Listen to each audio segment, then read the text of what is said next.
NCB times ಮೀಡಿಯಾಗೆ ಸ್ವಾಗತ. ನಾನು ದರ್ಶನ್ ಹುಣಸೂರು. ಕೋಟೆ ನಾಡಿನಲ್ಲಿ ಅಪರೂಪದ ಕೌದಿ ಪೂಜೆ. ಚಿಂದಿ ಬಟ್ಟೆಯಿಂದ ತಯಾರಿಸಿದ ಕೌದಿಯನ್ನ ಹೊದ್ದು ಸ್ವಾಮೀಜಿ ಭಿಕ್ಷಾಟನೆ. ಮಠಾಧೀಶರ ಬಳಿಯಲ್ಲಿ ತೆರಳಿದ ಭಕ್ತರು ಕೈಲಾದಷ್ಟು ಕಾಣಿಕೆ ಹಾಕಿ ಆಶೀರ್ವಾದ ಪಡೆಯುವುದನ್ನ ನಾವು ಕಂಡಿದ್ದೇವೆ. ಆದರೆ ಚಿತ್ರದುರ್ಗದ ಜಾತ್ಯತೀತ ಮಠದ ಶ್ರೀಗಳು ಚಿಂದಿ ಬಟ್ಟೆಯ ಕೌದಿಯುಟ್ಟು ಭಕ್ತರ ಬಳಿಯಲ್ಲಿ ಭಿಕ್ಷಾಟನೆ ಮಾಡ್ತಾರೆ. ಈ ಬಾರಿಯ ಕೌದಿ ಪೂಜೆ ಹೇಗಿತ್ತು ಅನ್ನೋದ್ರ ಬಗ್ಗೆ ಡೀಟೇಲ್ಸ್ ಅನ್ನ ಕೊಡ್ತಾ ಹೋಗ್ತೀನಿ, ನೋಡೋಣ ಬನ್ನಿ. ಚಿತ್ರದುರ್ಗ ಅಂತ ಹೇಳಿದ್ರೆ ಮಠಗಳ ನಾಡು ಅಂತಾನೆ ಕರೀತಾರೆ. ಒಂದೊಂದು ಜಾತಿ ಸಮುದಾಯಕ್ಕೂ ಕೂಡ ಒಂದೊಂದು ಮಠವಿದೆ. ಅವುಗಳಲ್ಲಿ ಕಬೀರಾನಂದ ಮಠ ಜಾತ್ಯತೀತ ಅಂತ ಹೇಳಿ ಖ್ಯಾತಿ ಪಡೆದಿದೆ. ಶ್ರೀಮಠದ ಮೂಲ ಪುರುಷ ಶ್ರೀ ಸಿದ್ಧಾರೂಢರ ಆಶಯದಂತೆ ಪರಂಪರೆ ನಡೆದು ಬರ್ತಾ ಇದೆ. ಇದೇ ಮಠದಲ್ಲಿ ಶ್ರೀಮಠದ ಶ್ರೀ ಶಿವಲಿಂಗಾನಂದ ಸ್ವಾಮೀಜಿಗಳು ಸಿದ್ಧಾರೂಢರ ನೇತೃತ್ವದಲ್ಲಿ ಮಹಾಶಿವರಾತ್ರಿ ಆಚರಣೆ ಬಳಿಕ ವಿಶೇಷ ಕಾರ್ಯಕ್ರಮಗಳನ್ನ ನಡೆಸಲಾಗುತ್ತೆ. ಈ ಬಾರಿ ಶಿವರಾತ್ರಿಯ ಮರುದಿನ ನಡೆದ ಪರಂಪರೆಯ ಕೌದಿ ಪೂಜೆ ಮಹೋತ್ಸವ ಎಲ್ಲರ ಗಮನ ಸೆಳೆಯಿತು.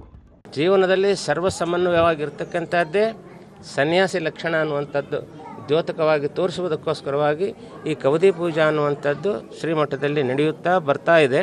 ಕೌದಿ ಪೂಜೆ ಮಹೋತ್ಸವದ ಮೂಲ ಆಶಯದಂತೆ ಶಿವಲಿಂಗಾನಂದ ಶ್ರೀಗಳು ಚಿಂದಿ ಬಟ್ಟೆಯಿಂದ ತಯಾರಿಸಿದ ಕೌದಿಯನ್ನ ಹೊದ್ದು ರುದ್ರಾಕ್ಷಿ ಮಾಲೆ, ಕಿರೀಟವನ್ನ ಧರಿಸಿ, ಕಮಂಡಲವನ್ನ ಹಿಡಿದು ವಿಭೂತಿಗಳನ್ನ ಧರಿಸಿ ಪರಂಪರೆಯ ಕೌದಿ ಪೂಜೆಯನ್ನ ಮಾಡಿದ್ರು. ಬಳಿಕ ಮಠದ ಆವರಣದಲ್ಲಿ ಭಿಕ್ಷಾಟನೆ ಮಾಡಿದ್ರು. ಈ ವೇಳೆ ಭಕ್ತರು ಶ್ರೀಗಳಿಗೆ ನಮಸ್ಕರಿಸಿ ಕಾಣಿಕೆಯನ್ನ ಸಮರ್ಪಣೆ ಮಾಡಿದ್ರು. ಮಠದ ಹಿರಿಯ ಶ್ರೀಗಳ ಗದ್ದುಗೆ ಸುತ್ತ ಶ್ರೀಗಳು ಪ್ರದಕ್ಷಿಣೆ ಹಾಕಿ ಕೌದಿ ಪೂಜೆಯ ಮಹತ್ವವನ್ನ ತಿಳಿಸಿದ್ದಾರೆ. ಬಟ್ಟೆ ಎಲ್ಲನೂ ಬುಟ್ಟಿ ಸನ್ಯಾಸಿ ಆಗಬೇಕು ಅನ್ನೋದು ಒಂದು ಶಾಸ್ತ್ರದಲ್ಲೇ ಹೇಳ್ತದೆ. ಆ ಶಾಸ್ತ್ರನ ಇವತ್ತು ಕೌದಿ ಪೂಜೆಯಲ್ಲಿ ಅವರು ತೋರಿಸ್ಕೊಡ್ತಾ ಇದ್ದಾರೆ. ಮನುಷ್ಯ ಬಂದುವಾಗ ಏನೂ ತರಲ್ಲ, ಹೋಗುವಾಗ ಏನೂ ತಗೊಂಡು ಹೋಗಲ್ಲ. ಅದೇ ದೃಷ್ಟಿ ಇಟ್ಕೊಂಡು ಅವ್ರು ಮಾಡ್ತಾ ಇದ್ದಾರೆ. ಇನ್ನು ಶ್ರೀಮಠದ ಪರಂಪರೆ ಕಾಪಾಡುತ್ತಾ ಬಂದಿರುವಂತಹ ಶ್ರೀಗಳು ಶಿಕ್ಷಣ, ಅನ್ನದಾಸೋಹವನ್ನ ಮಾಡುತ್ತಾ ಮಠಗಳನ್ನ ಕಟ್ಟಿ ಬೆಳೆಸ್ತಾ ಇದ್ದಾರೆ. ಕೌದಿ ಪೂಜೆಯಂತಹ ವಿಶೇಷ ಆಚರಣೆಗಳ ಮೂಲಕ ಸಮಾಜಕ್ಕೆ ಹಾಗೂ ಭಕ್ತರಿಗೆ ಶ್ರೀಗಳು ಉತ್ತಮ ಸಂದೇಶವನ್ನ ಸಾರ್ತಾ ಬರ್ತಿದ್ದಾರೆ. ಇಲ್ಲಿಗೆ ಬರುವಂತಹ ಎಲ್ಲ ಭಕ್ತರನ್ನ ಶ್ರೀಗಳು ಸಮಾನವಾಗಿ ನೋಡ್ತಾರೆ ಅಂತ ಹೇಳಿ ಸಾರ್ವಜನಿಕರು ಸಂತಸ ವ್ಯಕ್ತಪಡಿಸಿದ್ದಾರೆ. ಈ ಮಾಹಿತಿಗೆ ಸಂಬಂಧಪಟ್ಟ ಹಾಗೆ ನಿಮ್ಮ ಅನಿಸಿಕೆ, ಅಭಿಪ್ರಾಯವನ್ನ ಕಮೆಂಟ್ ಮಾಡಿ.